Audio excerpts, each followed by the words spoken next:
She stood at the bus stop, feeling cold and suddenly alone. For all that she was glad that Abby was gone, yes, she could openly admit that now, there were still times when she felt oddly lonely. It was as if Abby was the only other person in the world who had truly known her, had understood her, had shared her darkest, nastiest secrets. Whilst it was a relief that she'd never have to think about such things again, it also made her feel isolated, as if she was living on an uninhabited moon instead of a busy city. Inwardly, she squirmed with shame as she thought of some of the things that Abby had made her do. They hadn't been nice. No, not nice at all. Suddenly, Vicky thought of the new girl, Trudy something or other, and what she'd said about having a friend of her own that had been no angel. Vicky gave a silent grunt of bitter amusement. Whatever the new girl's friend had been like, Vicky was sure she had been nothing compared to Abby. If Trudy, whatever her name was, knew all there was to know about Abby. But she was gone now, and couldn't cause anyone any more trouble. Her bus came, and Vicky sighed and climbed wearily aboard. Trudy tucked her hated recorder under her arm and poked her head into the kitchen. She was just in time to see her mum put some shillings into the milkman's canister, formerly used to keep tea, and realised that tomorrow, being Friday, was the day she paid him. "I'm just off, Mum. I won't be late." "OK. I didn't know Grace paid the recorder, though."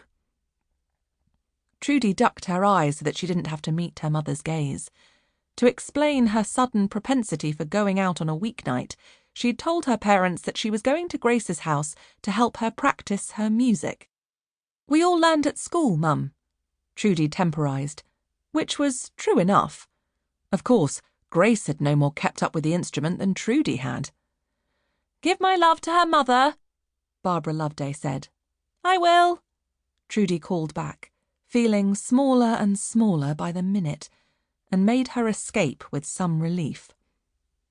She walked quickly to the bottom of the road, where the coroner's rover was parked and waiting for her.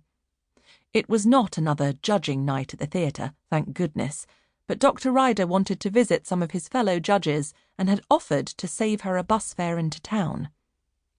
He was going to use the excuse of needing to ask for their advice on judging, to probe them about what they knew of the girls' private lives.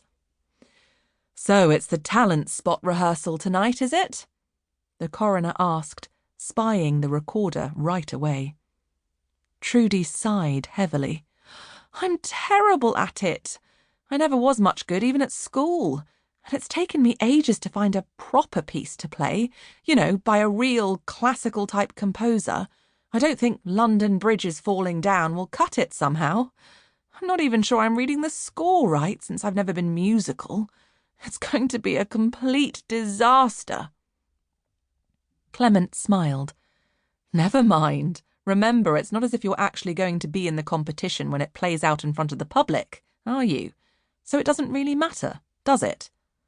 "No," Trudy laughed, "but I'm still going to look like a right nitwit in front of the others when they get to listen to me tootling away." Clement grinned heartlessly at the imagined scene and blithely dropped her off at the theatre before going on to the Eagle and Child in St. Giles.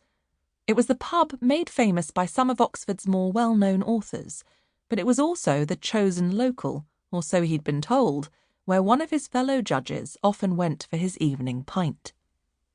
Before he went in, he popped a breath mint into his mouth and was still sucking on it as he pushed through the door and stepped over the threshold. Then he felt his foot catch on the uneven flooring and stumbled slightly, forcing him to catch hold of the edge of the door to prevent himself from pitching forward. He glanced around nonchalantly and was relieved to see that none of the drinkers already inside had noticed the incident. In fact, the haze of smoke from cigarettes was so thick in the rather small bar-room that he doubted that anyone would have noticed if he'd come in wearing a tartan kilt and tam-o'-shanter. He checked his gait as he walked up to the bar and was relieved to discover that he hadn't begun shuffling his feet just yet.